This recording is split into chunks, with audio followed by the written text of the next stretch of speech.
אז אנחנו רוצים, כאילו אתה היית איתנו היום מאוד נדיב וסיפרת לנו הרבה על החיים שלך.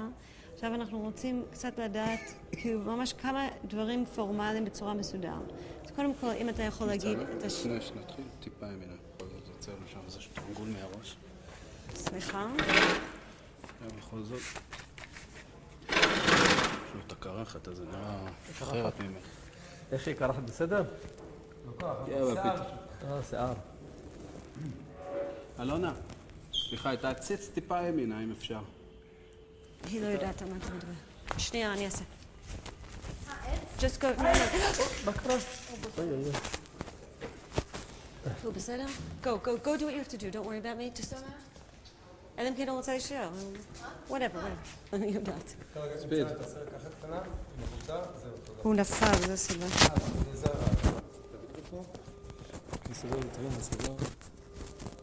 אתה רואה, תומר, יש שם את ההיסטוריה, מתי עלו יהודי ספרד לארץ ומה קרה. Okay, we actually have to film right now. אנחנו רוצים כבר. אוקיי, אז קודם כל, אם אתה יכול להגיד בשביל המצלמה, השם שלך ומאיפה אתה, בבקשה. ומאיפה אני? כן. שמי אברהם לוי, ואני יליד הרובע היהודי בעיר העתיקה. תחזור על זה? לא? הכל בסדר, תמשיך כרגיל, הכל בסדר. ואם אתה יכול להגיד לי את השמות של כל המשפחה שלך, כן. ומאיפה הם? אוקיי.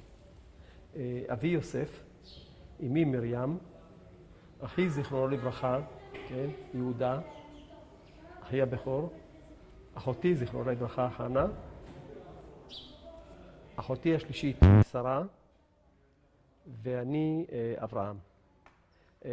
מה שחשוב לזכור שכל שם שאמרתי כרגע, התלוו אליו כינויים בספרדית או ביידיש. אז אם זה מעניין אותך, כן, או בערבית.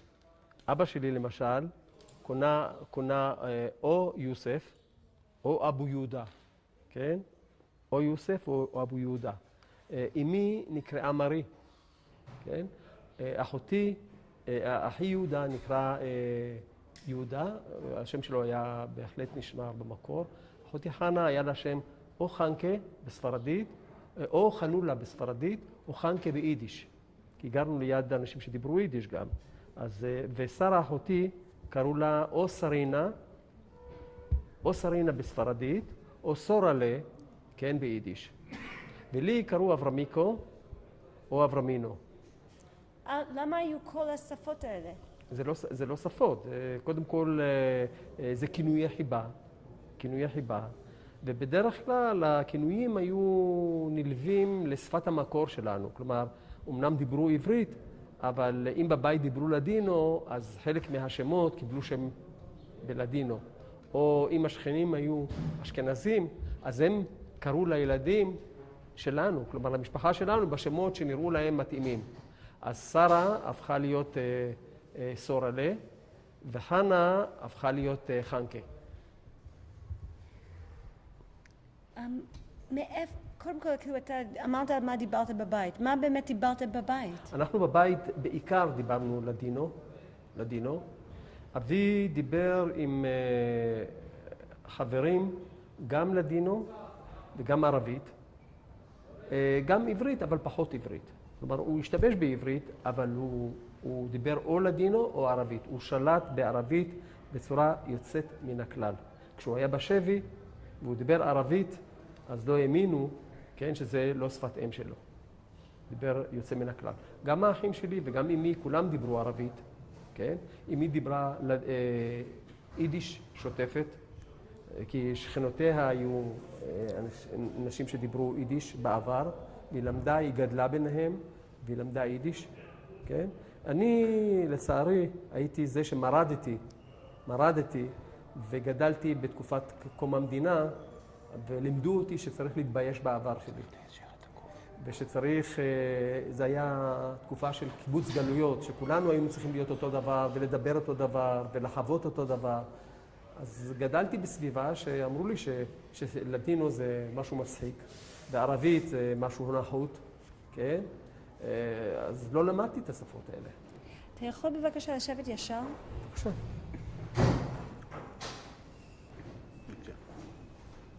אז אם אתה יכול בבקשה לספר לי, מה הרקע המשפחתית שלך? כאילו, מאיפה באה כל המשפחה? אוקיי. זה סיפור מאוד מרתק, כי המשפחה כמובן בנויה מארבעה זרועות, כן? אז אם אנחנו מדברים על אבא שלי, אז קודם כל הוא בעצמו נולד בחברון, הוא יליד חברון. הוריו גם הם ילידי חברון, כן? אבל אני מאמין שישנו איזשהו פיצול מאז גלות ספרד, משפחתה של סבתי, יש לי פה, דרך אגב, שאלת אותי מה זה המסמכים. משפחתה של סבתי גדלה והתפתחה בחברון, ויש לי פה תימוכין לזה שהמשפחה שלה, מצד האימא של הסבתא שלי, כן? הייתה בישראל בזמן שנכתב הספר דור שישי. דור שישי בחברון.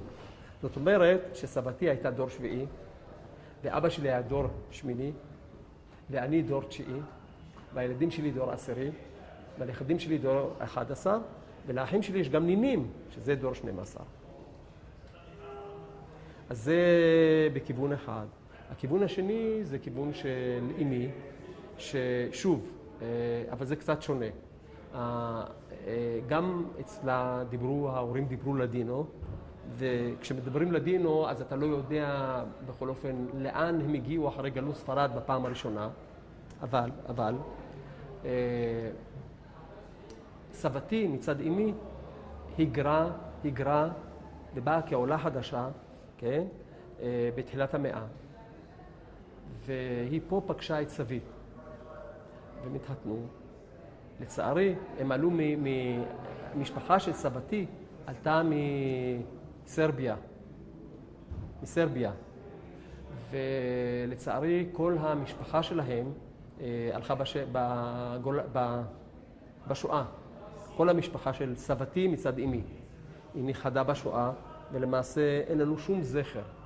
היא הייתה בת יחידה, אמי הייתה בת יחידה, אנחנו לא יודעים שום דבר. וכל המשפחה נעלמה בשואה. זה מצד סבתי. מצד סבי, הם דיברו לדינו, אבל דיברו גם ערבית. ואפילו בחלקים מסוימים של משפחה לא שמעתי גם ביטויים עיראקים. ככה יצא שגלות ספרד זה דבר מאוד מאוד מאוד קוסמופוליטי. כן? אומרים שכולם מדברים לדינו, אבל אם הולכים לשורשים, אז מוצאים שחלק מהם הגיעו מצפון אפריקה, או מעיראק, או מטורקיה, או מארצות הבלקן, מיוון. למעשה, הפזורה הגיעה מכל המקומות האלה, ופה הם דיברו לדינו, אבל לא כולם חקרו מה הרקע המדויק של כל אחד ואחד.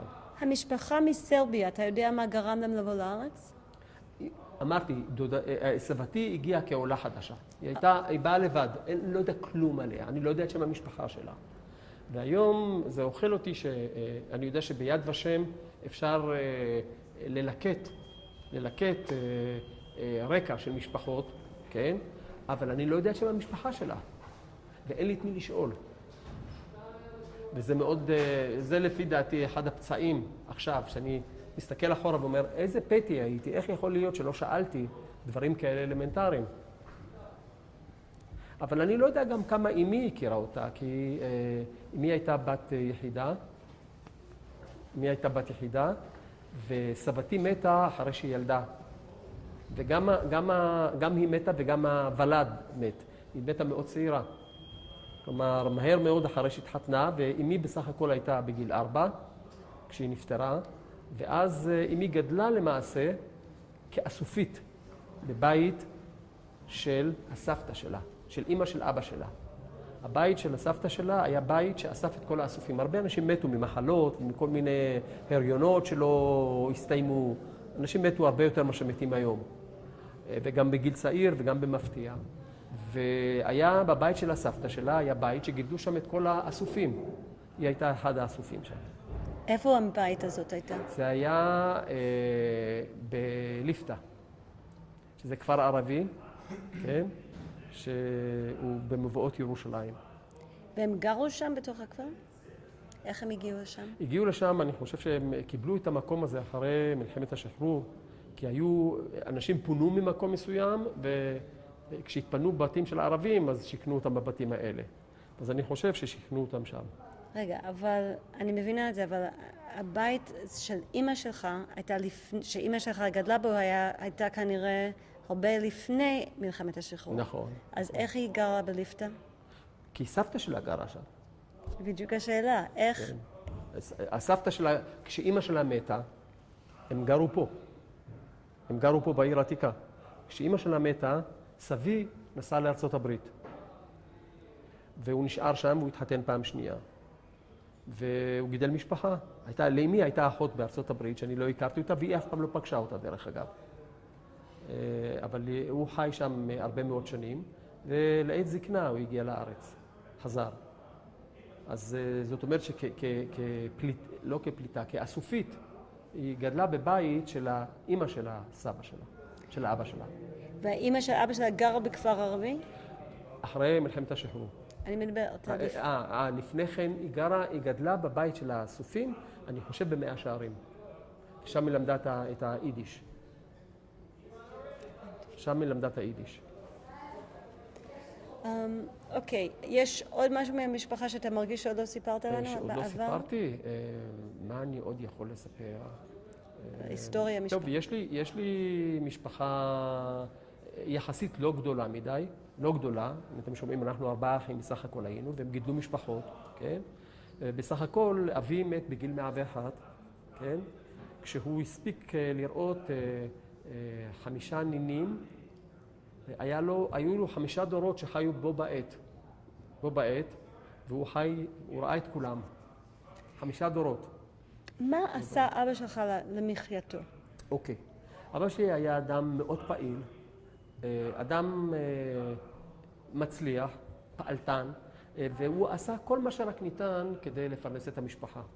והיינו בבית אולי שמעתם, אבל אנחנו חיינו בבית יחסית, היה בו כל מה שהיינו זקוקים לו.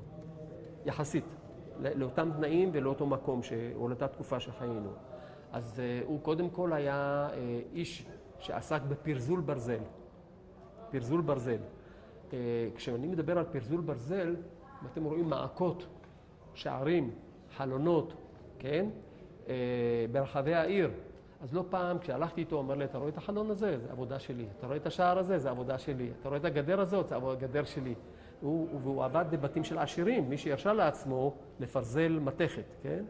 עכשיו, כדי שיהיה לו מתכת, ומתכת לא הייתה בנמצא, לא היה קל להשיג מתכת, אז הוא סחר במתכות. אז הוא נסע למקומות שונים. הוא הגיע עד מצרים, בקונטרה, הוא היה באסמאעיליה, הוא הגיע עד ג'יבוטי. היה סוחר מתכות, כן? היה סוחר מתכות, והגיע למקומות רחוקים, כדי לסחור, כלומר, לקנות בזול ולמכור ביוקר. איך היו נוסעים אז, אם אתה זוכר? אתה זוכר פעם אני לא זוכר, זה כבר סיפורים שלו, כן? שהם במקומות מסוימים רכבו על חמורים, או נסעו על עגלות, כן? או בתקופה יותר מתקדמת, אז כבר היה גם אוטובוס, כן? אבל רוב הסיפורים הם בעגלות ובסוסים, בחמורים. ספינה? כשהוא עבר מעבר לים, ספינות גם כן, בהחלט. אז הוא היה אדם מאוד פעלתן, ותמיד עבד, ותמיד עסק, ותמיד פרנס, והיה אדם מאוד גאה, מאוד בטוח בעצמו, והוא חסר לי. האם המשפחה הייתה יוצאת לחופשות ביחד? תראי, זו לא הייתה תקופה שאנשים יצאו לוויקנדים ויצאו לבתי מלון. אז כשאת אומרת חופשות, אז היה לפעמים איזשהו פיקניק בבית לחם, או בכפרים ליד מעיינות בסביבה, כן? נסעו לפעמים, הייתה גם רכבת, אז לפעמים נסעו עם הרכבת, כן? נסעו לבקר קרובי משפחה. כלומר, חלק מהבילוי היה לבקר בן משפחה. אז לא היו טלפונים ולא תיאמו את זה הרבה. דפקו בדלת ואמרו, באנו לשבוע. זה היה בערך המצב, אני לא צוחק, זה מה שהיה. אותו דבר עשו לנו. ביום בהיר אחד ראינו את הדודים עם כל הילדים משתכן אצלנו. אז קומוניקציה לא הייתה. טלפונים לא היו, מכתבים לא כתבו, ונסעו, וזאת הייתה עובדה. הייתה עובדה. אתה זוכר נסיעה או איזשהו ביקור ספציפי מעניינת? מעניין. או שלך, לך, כאילו בתור ילד, לא משהו שמשנה את העולם, אבל משהו שלך בתור ילד היה חוויה. כן, אני זוכר שהלכנו לבקר קרובים בעיר, וחילקו שם תפוח עץ וקילפו אותו. אני מוכרח לומר שזה היה יוצא דופן. כלומר, לאכול תפוח עץ באותה תקופה, לא יודע באיזה תקופה זאת הייתה, אבל זה מאוד הרשים אותי ואני זוכר את זה. מה, אתה אמרת כאילו מה אבא שלך עבד. האם הוא גם למד? הוא למד בקוטב. אם אתה יכול לענות בתשובה מלאה, מי כן, זה הוא? למד, מי זה הוא? אבי למד בקוטב, כן? הסברתי לכם קודם מה זה קוטב. מה כן? זה? זה מקום שבדרך כלל לומדים שם לימודי דת, לומדים את הלימודים הבסיסיים ביותר מבחינת שפה, קריאה וכתיבה. הוא לא כתב בעברית, הוא כתב רש"י. כלומר, הרבה מאוד מיהודים שדיברו לדינו כתבו רש"י, okay? ולפעמים הוא גם קרא סיפורים בלדינו, okay? ברש"י. כשאתה אומר שהוא למד בקוטב, זה היה דבר שהוא עשה בתור ילד או הוא עשה בתור מבוגר? לא, בתור ילד, ואז בגיל צעיר מאוד הוא יצא לעבודה. כן? אז היה צריך לפרנס. בזמן שהוא היה, כאילו שאתה חיית איתו, כשהוא היה אבא שלך, הוא גם למד או הוא רק עבד? קודם כל אנחנו מדברים על התקופה של אבא שלי, זה תקופת הטורקים. תקופת הטורקים, כן, לכניסתם של הבריטים. אז הוא יליד 1901, עד גיל 16 הוא חי בשלטון הטורקי, ומ-16 ועד נפילת הרובע היהודי, הוא חי תחת השלטון הבריטי. כן? הוא לא למד לימודים, הוא לא המשיך ללמוד. בגיל צעיר מאוד הוא הלך לעבוד, הוא עבד, הוא היה בעל מקצוע מאוד מצליח, מאוד מבוקש, וזה כנראה סיפק אותו. כלומר, הוא הביא אוכל, וזה מה שהיה צריך. בני כמה היו ההורים שלך כשהתחתנו? אמי, אוקיי, יש סיפור מאוד מעניין שקשור לסיפור שסיפרתי קודם. אמרתי לכם שסבי נסע לארצות הברית, והוא עזב את אמי פה. ואז ביום בהיר אחד הוא שלח לה סרטיפיקט, שלח לה ויזה וסידר לה דרכון, והיא הייתה אמורה לנסוע לשם. היא הייתה אז בגיל 16, בגיל 15 בערך. ואז היא נפגשה באופן מאוד מקרי עם אבא שלי. ואבא שלי אמר, את לא נוסעת, את נשארת פה. עכשיו, מי שטיפל בה זה היה בני משפחה, זה לא היה ההורים שלה. והוא עשה את כל הפוילשטיקים שאפשר כדי לזכות בה. הוא אמר לה, אני אקנה לך ואני אתן לך ואני אביא לך, ומה תיסעי לשם עם אמא חורגת ולמדינה זרה, לא כדאי לך. הוא עבד עליה והוא הצליח. היא התחתנה בגיל 15 בערך, בגיל 16 היא ילדה כבר את אחיה הבכור. ומה אימא שלך עשתה בחיים? אמי הייתה קודם כל עקרת בית. היא בילדותה למדה בבית ספר של מיס לנדאו, כן? שזה היה בית ספר שהיה לו קשר עם המיסיונרים. חלק מהיהודים לא אהבו ללמוד בבית ספר, אבל מה שהיה טוב, היא יכלה ללמוד שם את ההתחלה, את הבסיס של האנגלית. אז היא למדה שם בית ספר שהוא היה מודרני כביכול, כן? לאחר מכן, אחרי שהתחתנה, ילדה ילדים, היא למדה תפירה. זה מה שהיא למדה תפירה, והיא עסקה בתפירה בבית, לא לצורכי מסחר, אלא היא למעשה תפרה כל מה שצריך לבני הבית. היה לה מכונת תפירה וזהו. עכשיו, סבי מאוד מאוד כעס, שהיא לא באה והחזבה אותו, ועד שאחי לא היה לו בר מצווה, הוא לא דיבר איתה. רק בזמן שהיה לו בר מצווה, הוא חזר לדבר איתה. הוא כעס עליה מאוד. אני יודעת בדיוק איפה ואי אפשר לעצור את זה. כן, זה היה צריך לקרות עוד חצי שעה. הבנתי, בסדר, אותו שומעים נקי, אותך שומעים קצת רקע. בסדר, אין בעיה. פשוט יש רעש רקע, בגלל זה אנחנו דנו. מה שרציתי לשאול אותך, האם הייתה להורים שלך חיי חברה? מאוד. חיי חברה תוססים. שרובם... אם אתה יכול בתשובה מלאה, שלא ישבור. כן, חיי החברה של ההורים היו מאוד מלאים ומורכבים ותוססים, כן? אדם בתקופה הזאת לא יכול היה לשבת בבית ולהתבודד, כן? קודם כל הייתה המשפחה הגרעינית התומכת. אז כשגדלו, אז גדלו בתוך המשפחה. זה אחים, וזה גיסות וגיסים, זה בני אחים, זה ילדים והמשפחה של החתנים והכלות. כלומר, קודם כל ובראש ובראשונה, חיי החברה היו בתוך המשפחה. יחד עם זה, היו חיים שהיו קשורים לסביבה, כן? אז אבי עבד למשל עם אנשים, אז הם הפכו להיות חברים שלו, חברים בנפש. לפעמים סיפר לי סיפורים שהחברים שלו היו יותר קרובים אליו מבני משפחה. הוא עבד איתם וחלק איתם את החיים, ובהחלט, חיים מאוד מאוד אינטנסיביים. עד כמה שניתן בתקופה הזאת, כן, לא אי אפשר היה לנסוע, כפי שאמרתי, כל כך הרבה. אבל כולם גרו ביחד. ומה עשו לחיי חברה? חיי החברה, שאלה טובה. קודם כל אוכל. חיי החברה היו, דבר ראשון, הסממן שלהם היה לאכול ביחד ולשתות ביחד. כן? לאחר מכן, לשיר. לא היה בית שבניו היו דוברי לדינו ולא שרו שם. אז השיר התחיל בבוקר השכם ונגמר בלילה, כן? הללבייס, כן?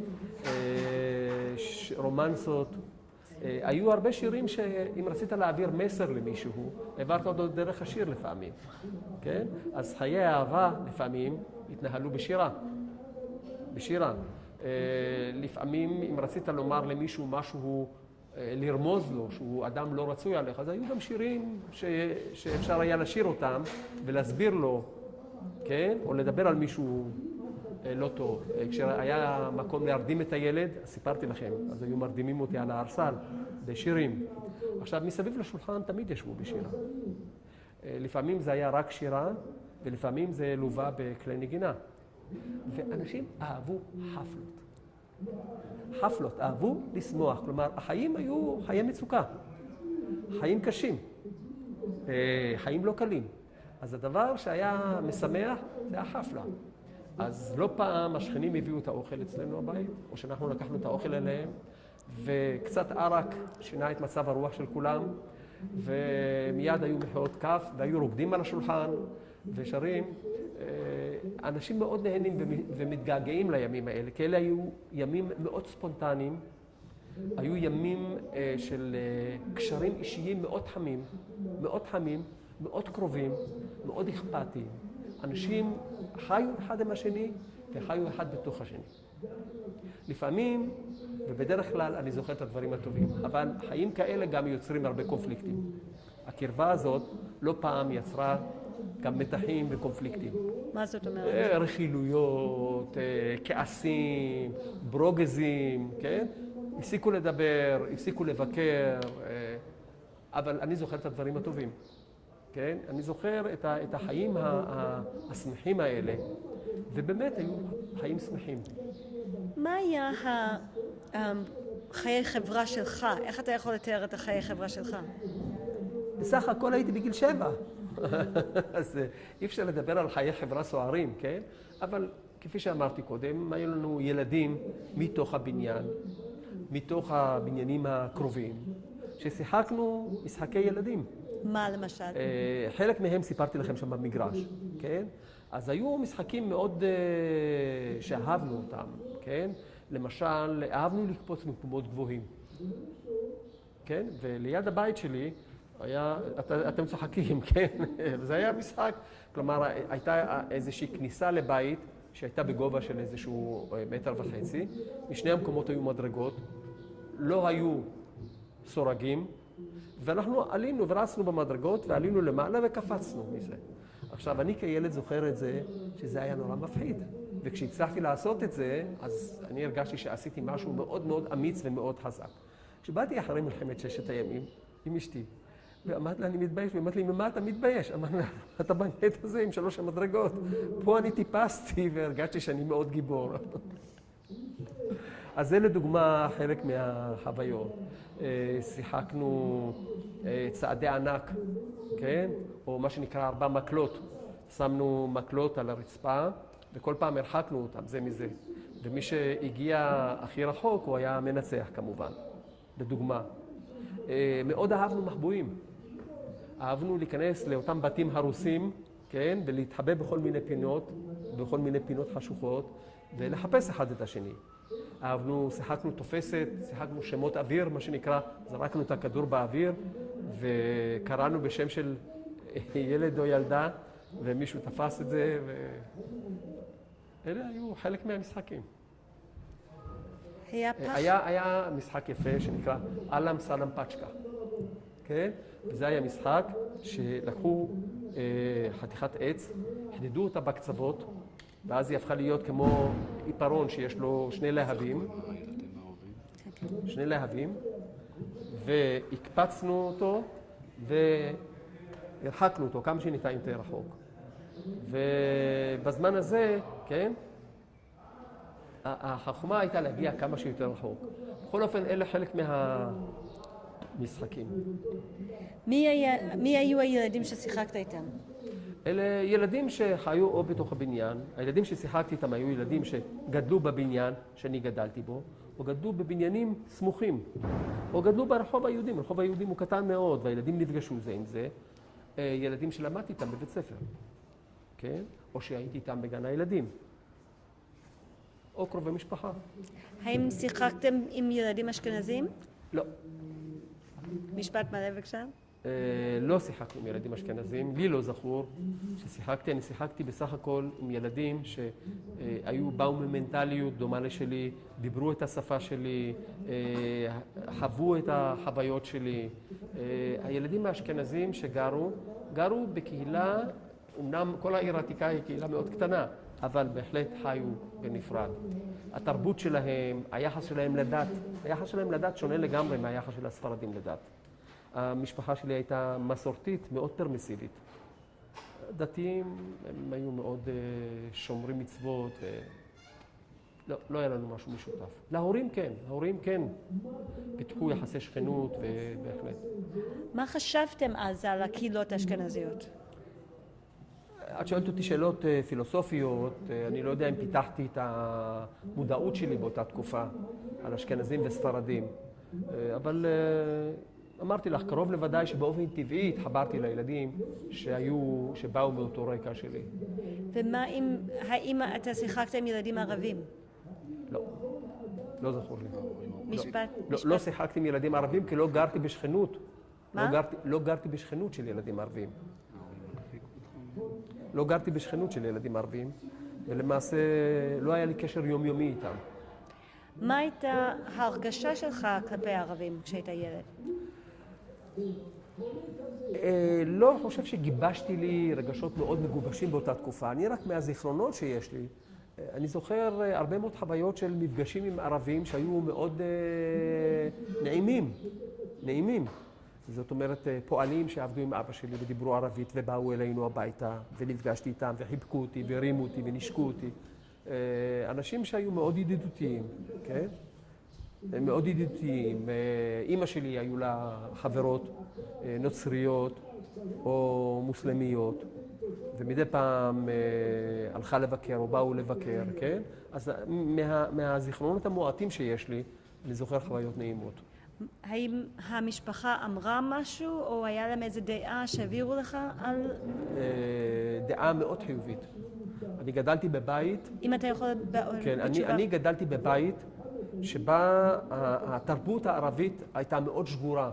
זה היה חלק מהתרבות. כלומר, אנחנו אמנם עלינו בגלגולי הדורות, עלינו מגלות ספרד, אבל מהר מאוד נטמענו בארץ, והמשפחה נטמעה בארץ, וחיה בין ערבים, והתנהגה ורכשה את השפה, כן? וחיה פה בקהילה. הקהילה הייתה קהילה מאוד מעורבת של ערבים, וחיו חיים טובים. אז למדתי לכבד אותם ולחיות איתם ולאהוב אותם. אני מוכרח להגיד לך שזה מלווה אותי עד היום. כלומר, זה מה שנטעו בי. נטעו בי. השפה הערבית הייתה מקובלת בבית, אני לצערי לא דובר ערבית, אני קצת מבין. אבל הרבה מאוד הדליקו את הרדיו, אז היו שירים ערביים, כן? אבי דיבר עם חברים בערבית. השפה הערבית הייתה באוויר, וגם המוסיקה הערבית הייתה באוויר. ומה עשתה לך התקופה של המלחמה והמצור, מבחינת ההרגשה שלך לשכנים הערבים? כמובן שפה חל מהפך מאוד רציני, כי הערבים הפכו להיות אויבים, ושצריך להיזהר מהם, שצריך להילחם בהם, שצריך לפגוע בהם, שהם עלולים לפגוע בנו, כן? בהחלט שהיחס התהפך והשתנה. אבל אני מוכרח להגיד לך, זה היחס שהתאים לתקופה הזאת. זה לא יחס שמלווה אותי עד היום. אני בעצמי גדלתי ועבדתי עם ערבים, ניהלתי אגף מאוד גדול בעיריית ירושלים, שחלק מהעובדים היו ערבים, וביקרתי אותם בבתים שלהם ובעבודה שלהם, והם ביקרו אותי. בסך הכל, אשתי עבדה כגננת עם ערבים. הזיכרונות והיחסים היו מאוד חיוביים. אני בעצם שואלת, האמת אני לא יכולה לדמיין מה זה, לגדל בבית או בסביבה שאני מרגישה בטוחה ליד כולם, ואז פתאום משהו משתנה. אז על המצב הזה אני שואלת. נכון, זה היה קו שבר. זה היה קו שבר מכל הבחינות. מה זה עשה לך? אני אומר, זה היה קו שבר מכל הבחינות. אמרתי, זה היה טראומה אדירה של הילדות, עם כל מה שקשור.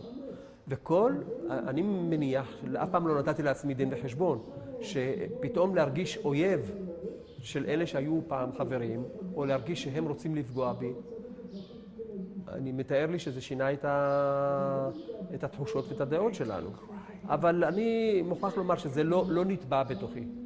אני חובב, אני מדבר עם ערבים, מכבד אותם, ובשבילי הם בני אדם. ומה, כאילו, איך בשבילכם, בתוך החוויה הזאת, שכאילו שכנות וזה, איך היה הסיטואציה של כאילו להיכנס לחנויות של אנשים שהשאירו אותם, בתור ילדים? זאת הייתה מלחמה, כי נפרצו הגבולות, השתנו הנורמות. אז זה היה מקובל, ואפילו רצוי.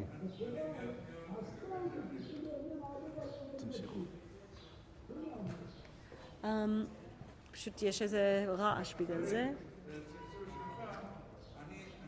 שנייה, בואו אנחנו אפילו נפתור את זה. כן, כבר פתרנו, מצוין. אם אתה יכול, כאילו בתור ילד, מה הייתה סדר יום שלך? סדר יום? כן.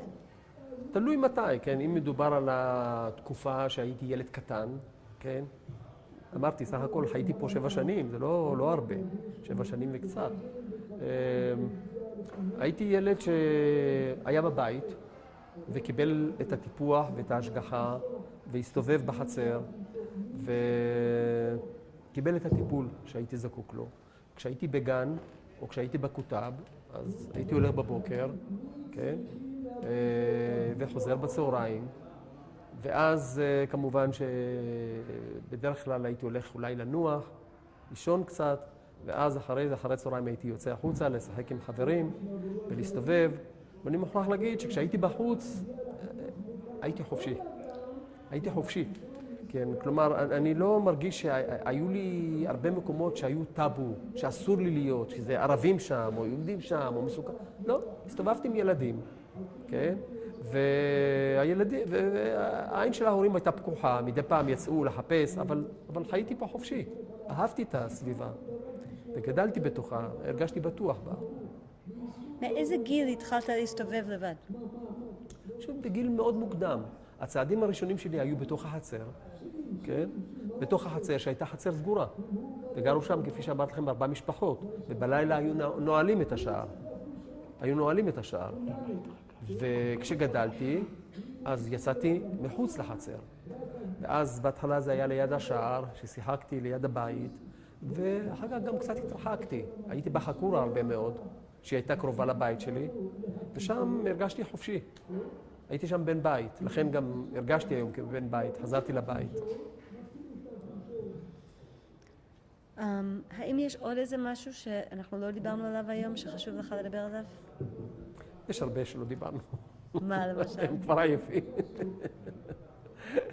דיברנו הרבה. תראי, לא היינו במקום ששם התנתקתי מהעיר העתיקה, שזה היה בשער ציון. לא היינו, נשאיר את זה, כן? אחד הדברים שלא ראינו.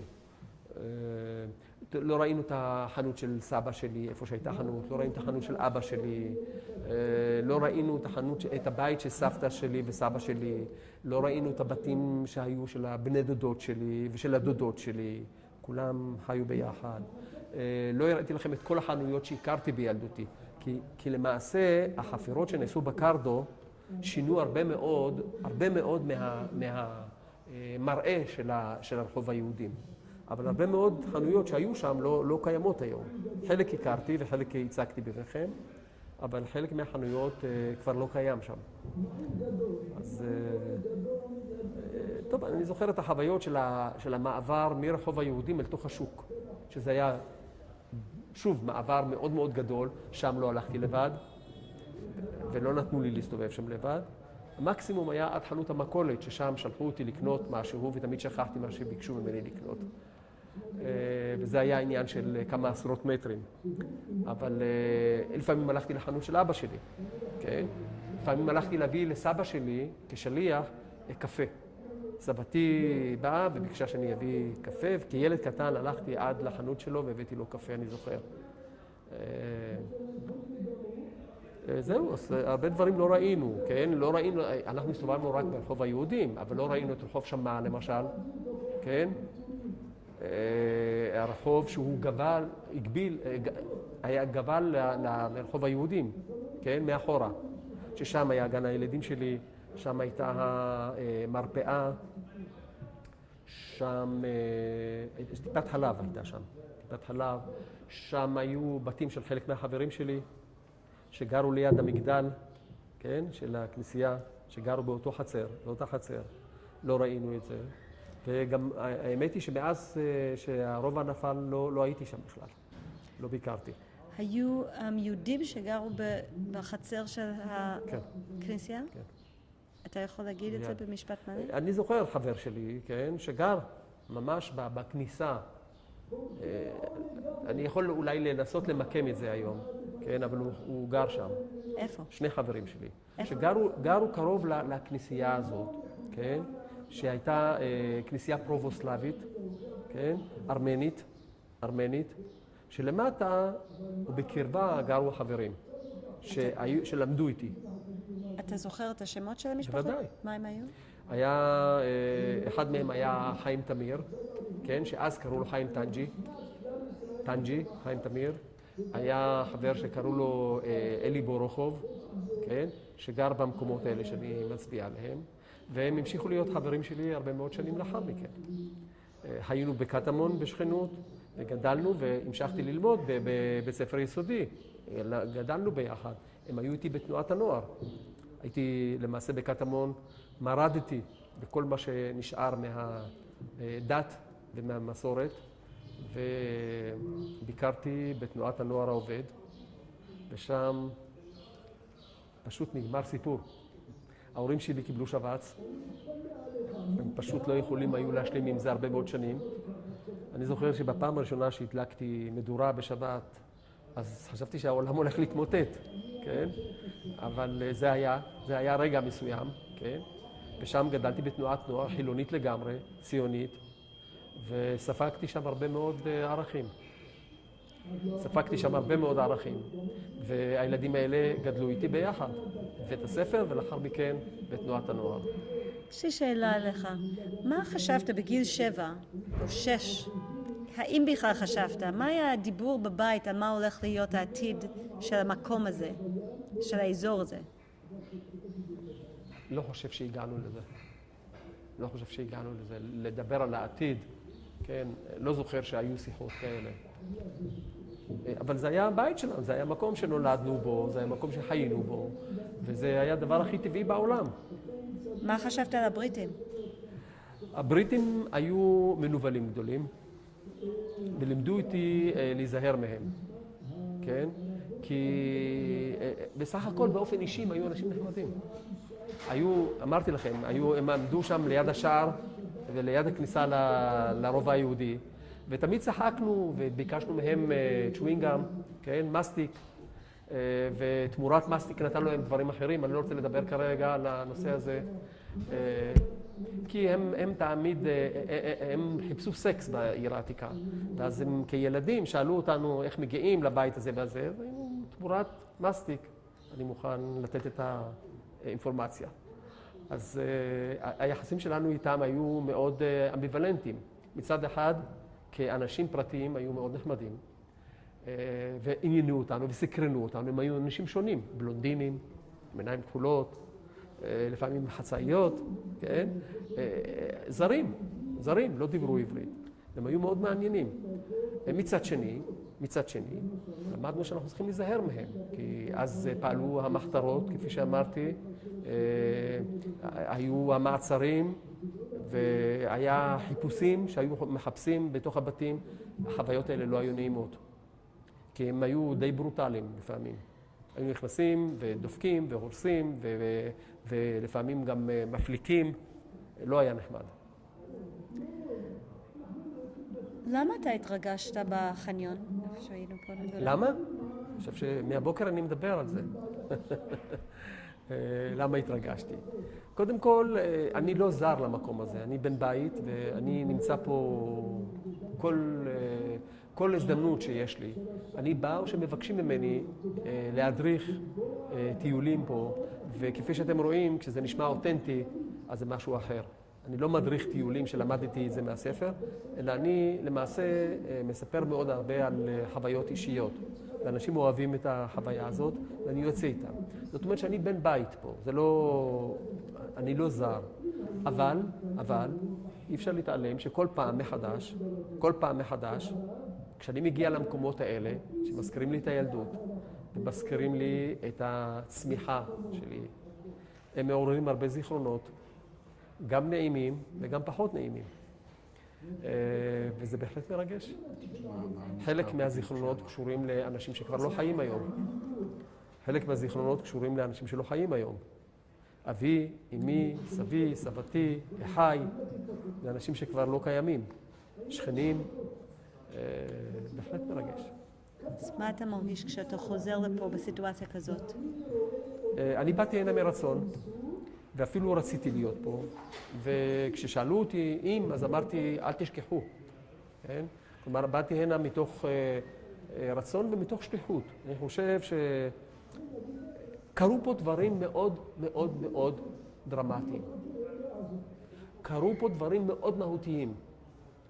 לאדם כאדם, לילד כילד, לקהילה, למשפחה ולמדינת ישראל. כל מה שקרה פה היה חלק מההיסטוריה של הקמת המדינה. וחלק אם אני דיברתי על רגשות של געגועים ושל צער, יש גם רגשות של כעס. וכעס שנובע מהעובדה שהייתה לנו תחושה קשה מאוד שהוזנחנו. שהרובע היה פה במצור, היה במצב קשה מאוד, והייתה לנו תחושה שלא שמים עלינו פס. שלא עושים את מה שצריך לעשות. והייתה לנו תחושה שאנחנו פשוט נזרקנו. נזרקנו לכל עבר, ואנחנו לא מעניינים אף אחד. וכל הניסיונות לעזור לרובע היהודי נכשלו, או רוב הניסיונות נכשלו. הרובע הזה למעשה שרד את המלחמה הכי ארוכה במדינת ישראל, במלחמת השחרור. אין עוד מקום במדינת ישראל, מלחמת השחרור, שנלחמו שם, קודם כל שהוא היה במצור חצי שנה, ונלחמו שם מבית לבית במשך שבועיים. אין דבר כזה.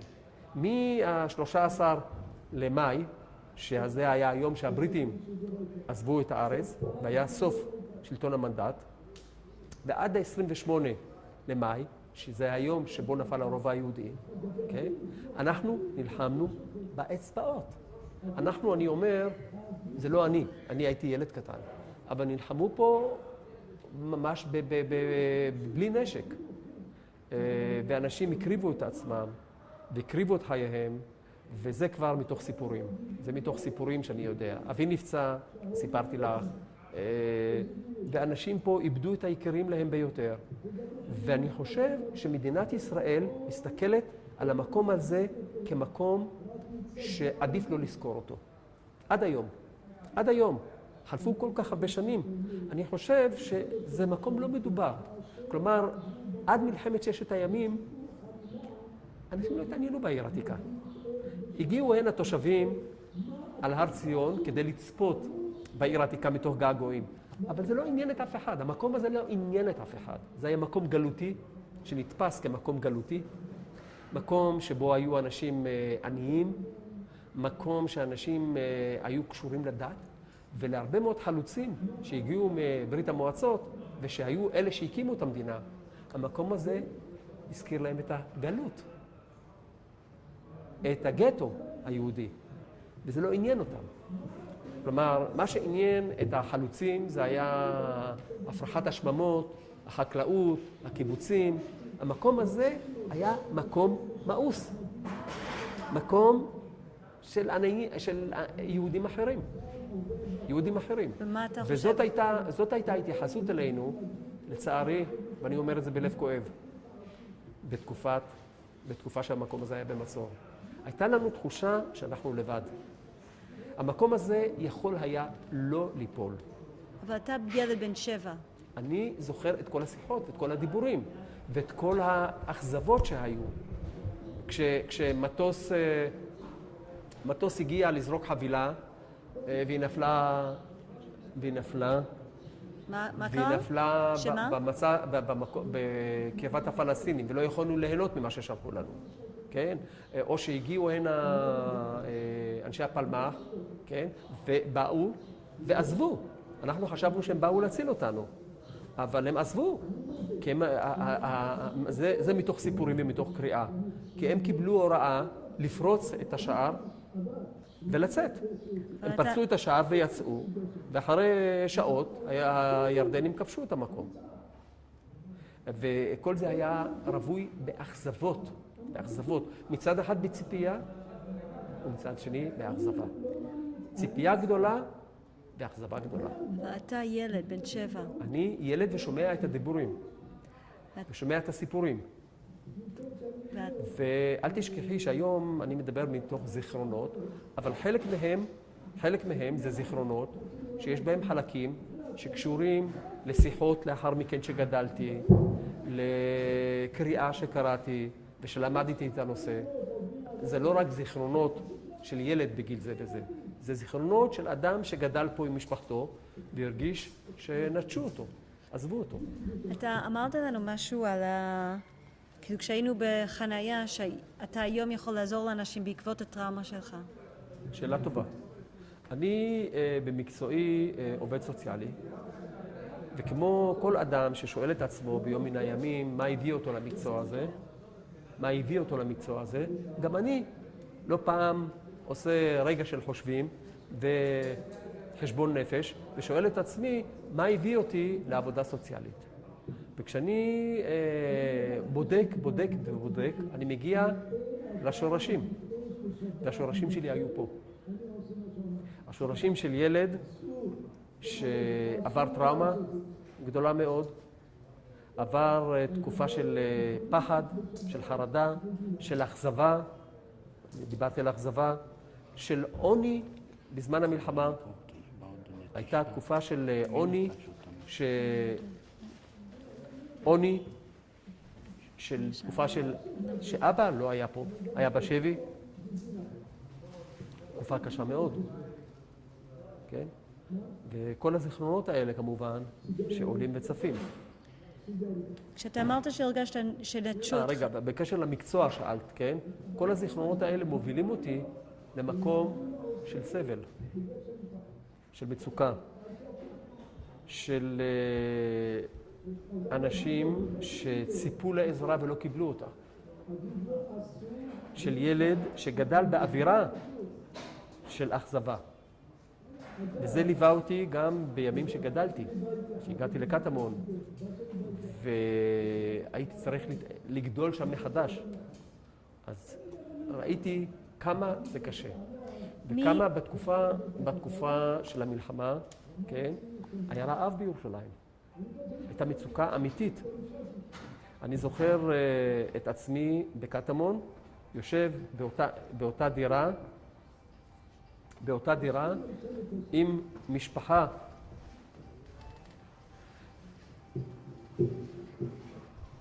אני זוכר את עצמי בקטמון, הכבושה, כלומר הגענו לשם וגרתי באותו חדר עם משפחה נוספת. היה שם ילד שהוא קצת היה יותר מבוגר ממני, וגדלנו יחד שם. התקופה הייתה תקופה של רעב. ירושלים הייתה נצורה, ואוכל לא הגיע, ודלק לא הגיע. ואז אני זוכר אותנו, קודם כל, אני כל בוקר הלכתי לקבל את המנות, חילקו לנו מנות לארוחה. אז כל יום הלכתי מהבית עד למקום הזה ששם חילקו את המזון, וקיבלתי ביצה, כף ריבה, מספר זיתים, 2 פרוסות לחם, וזה היה האוכל שהבאתי הביתה, ואת זה אכלנו.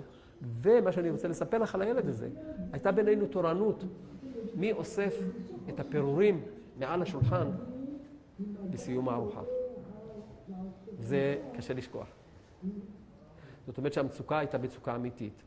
וכשאתה חווה את כל החוויות האלה, לפעמים אתה אומר, רק רגע, הייתי שם. יש היום אנשים נוספים, ואני בהחלט הייתי רוצה לעזור. אני יודע מה זה סבל, אני יודע מה זה מצוקה, והייתי מאוד רוצה לעזור לאנשים שנמצאים במצבים כאלה. ולכן בחרתי במקצוע שמאז שבחרתי פה ועד היום, כן, מדובר על בערך 40 שנה, שאני עובד עם אנשים. במשפט אחד, מי נטש אתכם?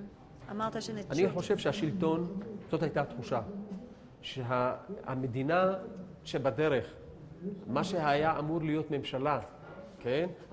מוסדות של הסוכנות, הם שהיו צריכים לעזור לנו, ולצערנו הרגשנו שעזבו אותנו. והצבא, שהיה צבא שהתחיל לקום, כן? מצא את עצמו מטפל במקומות אחרים, באזורים אחרים, לאנשים אחרים, ואנחנו הרגשנו את עצמנו פה מוזנחים. אנחנו בסוף כל רעיון עושים משחק קטן. אני שואלת אותך משהו, אתה עונה הדבר הראשון שעולה לך לראש. איך קוראים לך? אברמיקו. מה הריח של עיר עתיקה? וואו! ריח של מי ורדים, ריח של זעתר, כן? ריח של יסמין, ריח של ורדים. אלה כל הריחות שאני מריח אותם עכשיו ברגע זה. מה המקום הכי אהוב עליך בעיר עתיקה של לפני 48? הבית שלי, המקום שבו גדלתי, החצר שבה התפתחתי, שהיא לא קיימת היום. מה המנגינה של עיר עתיקה? רומנסות של אימא ששרה בלדינו. כשאני שומע את הרומנסות, אני שומע אותם לפעמים ברדיו היום, אז עיניי זולגות דמעות. איזה חג היית חוזר להשתתף בו? הרבה חגים. אהבתי את החגים, כי החגים היו משהו מאוד מיוחד, מאוד שונה מהחיי היום-יום, ואנחנו חיינו מחג לחג. ולכן החיים היו נהדרים, החגים היו נהדרים. הזכרתי את חנוכה, פורים, ט"ו בשבט, שאנחנו חגגנו ט"ו בשבט. אנשים, עולי אשכנז, לא ידעו מה זה ט"ו בשבט. הספרדים חגגו פה את חג ט"ו בשבט, ודרך אגב, רק בשנים האחרונות, בעזרת הספרדים, למדו לחגוג את החג מחדש. כי פעם לא חגגו אותו, רק הספרדים. מה המילה שמתארת את הכותל בשבילך? הכותל, מילה אחת. דמעות.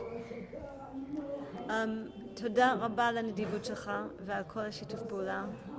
ותודה, ושיהיה יום טוב. עכשיו אני צריך לעבור. מה? עכשיו אני צריך לשקוע. למה אתה צריך לשכוח? לשקוע, לחזור למציאות. תודה רבה. שאלה רק טכנית, מי קרא לרחוב היהודים? מה קרה לו?